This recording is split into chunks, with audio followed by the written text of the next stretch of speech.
그리스도인의 양심으로 울고 또 운다.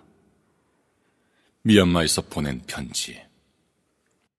사랑하는 벗이여, 다시 편지를 쓰려니 춘내 불사춘으로 시작하던 당시 한 구절이 불쑥 떠오른다. 3월 3일, 어제 하루에만 40명 가까운 목숨들이 죽었어. 이곳 사람들은 자신들의 저항을 봄혁명이라 부른다만 봄 같지 않은 봄이라고 해야 하지 않을까?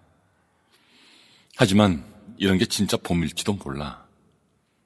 겨우내 강팍해졌던 나무 껍질을 뚫고 새순이 돋고 꽃망울도 고개를 내밀지 않던가. 더러 담양 같은 데서는 죽순이 아스팔트를 뚫고 올라오기도 하지 않던가. 말도 안 되게 약한 것들이 말도 안 되게 강한 걸 뚫어버리는 게 이 계절 아닌가. 그렇게 봄의 혁명이 완수되기를 간절히 기도하면서 이 편지를 보낸다. 나의 참전은 부끄러움으로 시작한다. 이번에는 이곳의 긴박한 상황을 세세하게 설명하고 싶진 않네.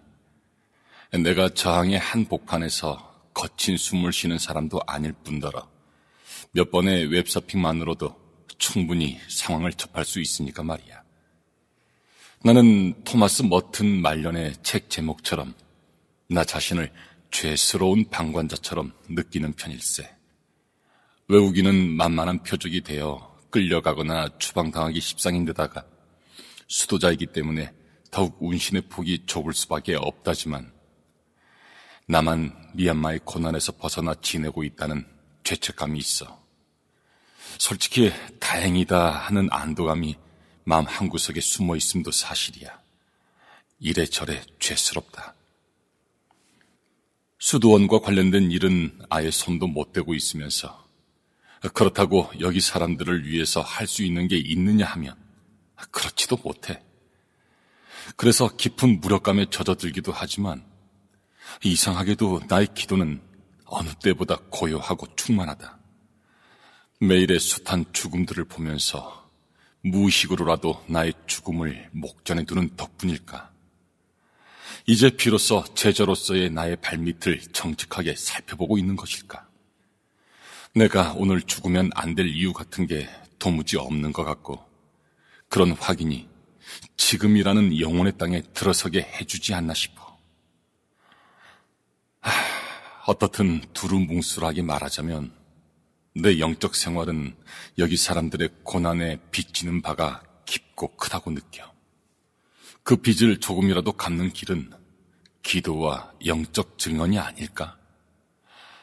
그게 지금으로서는 내가 베드로 1서 4장 13절 그리스도의 고난에 동참하는 아마도 유일한 실천일 거야. 그래서 이 편지도 내 나름의 영적 참여, 즉 일종의 영적 일지 혹은 증언이 되었으면 좋겠다. 먼저 수도자로서 이 시점에 이곳에 있게 된 우연이 특전으로 느껴진다는 사실에 대해 이야기해보고 싶어.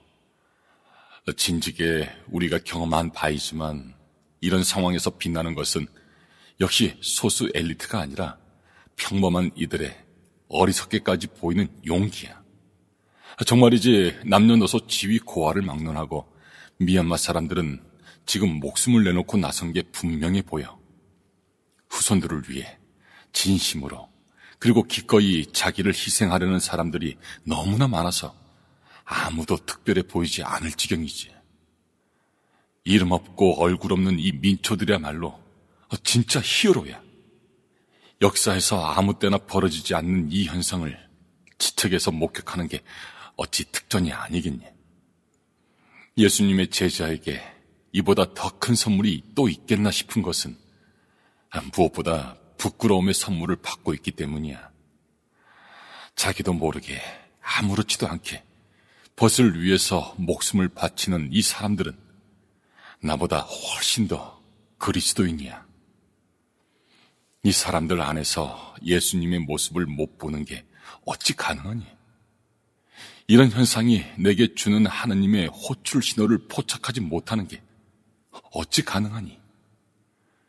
우리 일에만 집중하던, 그게 하나님과 이웃을 위한 일이라고 강변하고 싶더라도, 그래서 결국은 에너지와 관심을 나로 한정하고 마는 평소 내 모습이 얼마나 부끄러운지 모른다. 그러나 이 부끄러움이야말로 비로소 제자의 길에 다시 발걸음을 들이밀게 만드는 지극한 은총인 것을. 나는 지금 뚜렷이 도움을 주지도 못하지만 어떤 의미에선 그러지도 말아야 한다고 생각해. 내가 먼저 해야 할 일은 이들을 통해 내게 주어지는 회개와 쇄신의 은총을 있는 그대로 받아들이고 감사하는 것이라고 느껴. 바로 이 지점이 이 기록의 출발점이야. 인간의 고난에 동참하려는 하느님의 오지랖. 이런 글을 적고 있는 나를 두고 과하지 않느냐고 걱정하는 사람이 있을지 몰라. 미얀마가 선교지일 수는 있겠지만 내 땅도 아닌데 무슨 오지랖이냐고. 내 나라에서 벌어지는 사건이라도 자중해야 할 수도자가 더군다나 타관에서 벌어진 정치 상황에 대해 특전 운운하고 있으니 말이지. 하지만 지금의 나로서는 어느 사마리아 사람의 오지랖을 생각하게 돼. 그냥 지나가 버렸다면 골치 아픈 일에 엮이지 않았을 텐데 그러지 못했던 게 그의 오지랖이지. 횡액을 당해 쓰러져 있는 사람을 지나쳐버린 사제나 율사처럼. 교회밥 먹는 사람들은 예나 제나 그런 무난한 선택을 옳다고 믿는 경향이 있어. 그런데 당시 사회에서 천대받는 사마리아 출신만은 차마 현장을 외면하지 못했어. 이 대목에서 생각하게 돼. 사제와 율사의 존경받는 신분이 특전인지 아니면 이 사마리안 같은 천출이 특전일까 하고, 자신이 주님의 제자로 부르심을 받았다고 믿는다면 말이야. 또 생각하게 돼. 예수님의 오지랖에 대해. 그러니까 평화롭기만 할 하늘을 버리고 사람의 모든 불편과 고난을 더불어 감당하려고 땅에 내려오신 하느님의 오지랖에 대해. 동료 인간의 고난에 조금이라도 참여하고 싶어하는 것은 그가 하느님의 이 거룩한 오지랖 혹은 참여를 조금이라도 체험해 본 사람이기 때문이라고 생각해. 착한 사마리아 사람처럼 말이야. 양곤 한국 대사관 앞에서 무릎을 꿇은 채 제발 우리를 좀 도와주세요 하고 또박또박 한국말로 울부짖던 학생의 모습이 너무도 불편하고 고통스럽고 부끄러웠다네. 굳게 닫힌 대사관 철문은 마치 타인이 당한 불행을 비켜가는 사제와 율사의 마음을 대변하는 것 같았어. 그게 국제사회의 정직한 마음을 대변하는 듯했어.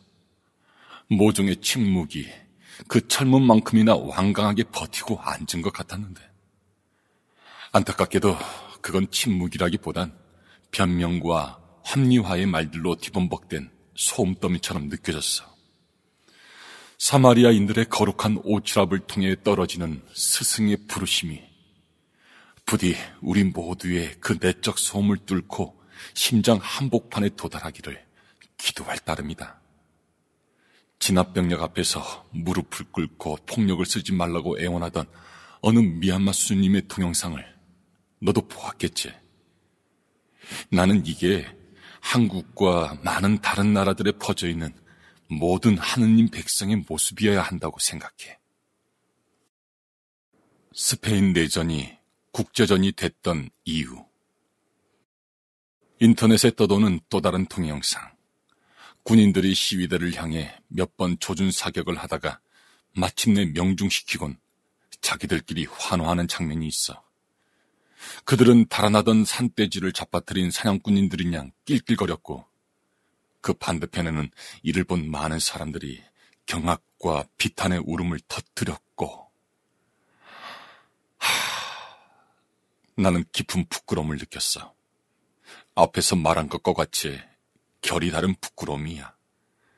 같은 인간을 몇 번이나 정조준해서 쏘다가 결국 살해에 성공했다며 환호성을 내질렀던 사냥꾼들 앞에서 나는 이루 형언할 수 없는 수치심을 느꼈어.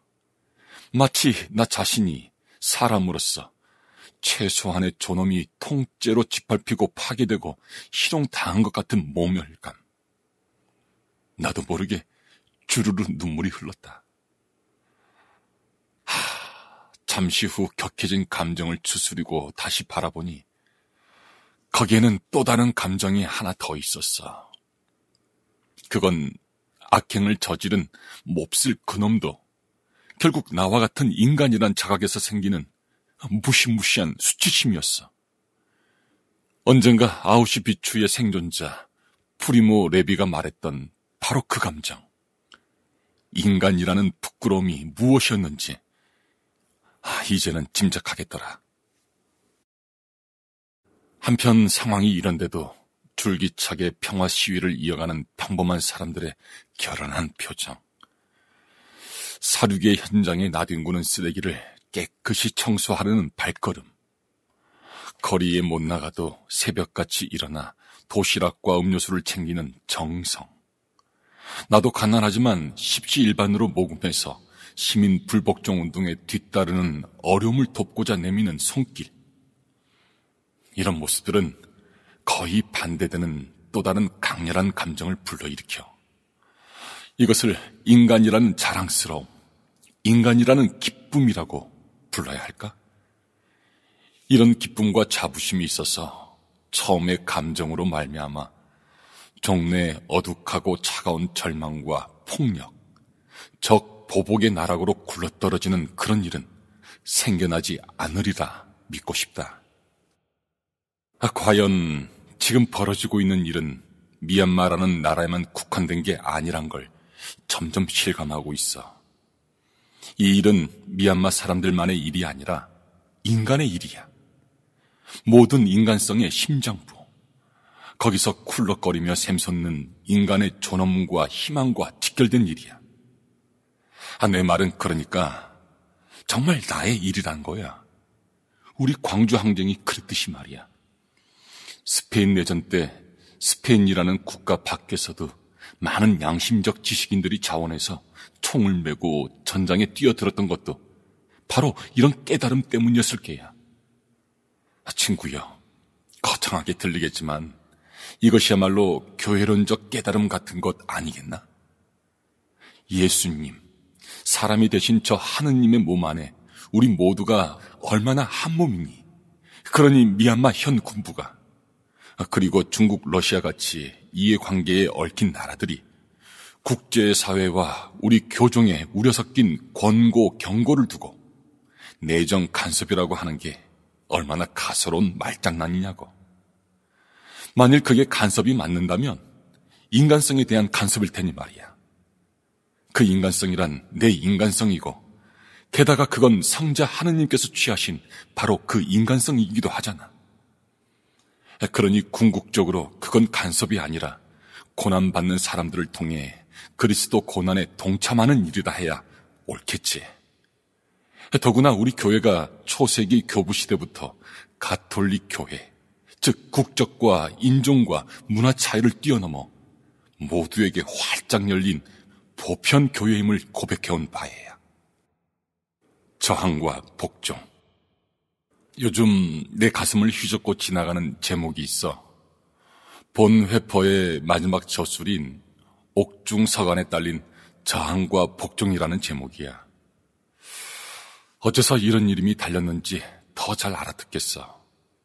이 위대한 제자, 순교자이며 신학자가 하고 싶었던 말은 말하자면 이런 거야. 목숨을 걸고 말도 안 되는 압제에 저항하는 사람들은 인간성 가장 깊은 곳인 양심에서 울려나오는 하느님 말씀에 복종하기에 저항하지 않을 수 없다. 시민 불복종 운동은 사실 말씀 혹은 양심에 대한 복종 운동이다. 복종해야 할 유일한 음성에 복종하면 저항해야 할 폭력에 꿋꿋이 저항할 수 있게 된다. 아름다운 저항. 사람들을 쏴 죽이라는 명령에 복종해서 충실히 실행하는 사람들은 조직에 복종하느라 인간성과 양심의 울림을 질식시켜 버렸기 때문이다. 저항해야 할 것에 저항하지 못하고 오히려 복종해 버리면 정작 복종해야 할 양심은 질식시켜 버리게 된다. 이 더러운 복종. 이런 상상을 한번 해본다. 지금 군부의 명령을 충실하게 집행하는 군경이 만일 자신의 인간성에 귀 기울일 수 있다면, 그리하여 저항하는 시민들처럼 양심의 울림에 복종해서 시민 살해 명령에 저항할 수 있다면, 일제에 부역하던 사람들이 이처럼 다른 방식으로 복종할 수 있었더라면, 나치 시절의 군인들이 인간성에 우선 복종할 수 있었더라면, 유신 독재의 하순이었던 정보부나 경찰, 검찰, 법원이 양심에 우선 복종할 수 있었더라면, 광주에 내려갔던 공수부대원들이 내면의 인간성과 양심의 소리에 우선 복종할 수 있었더라면, 순진한 공상인가? 아니다. 그리스도인으로서는 너무나 당연한 상상이다. 가톨릭 사회 교리가 다음과 같이 가르치기 때문이다. 공권력의 명령이 도덕이나 기본 인권이나 복음의 가르침 등에 어긋날 때 시민들은 양심적으로 그 명령에 따르지 않을 의무가 있다. 2242항. 그렇지. 이런 경우 권력에 대한 우리의 불복종 혹은 저항은 미덕이 아니라 의무야. 의무. 물론 이런 일들은 아주 예외적인 경우에나 생기지.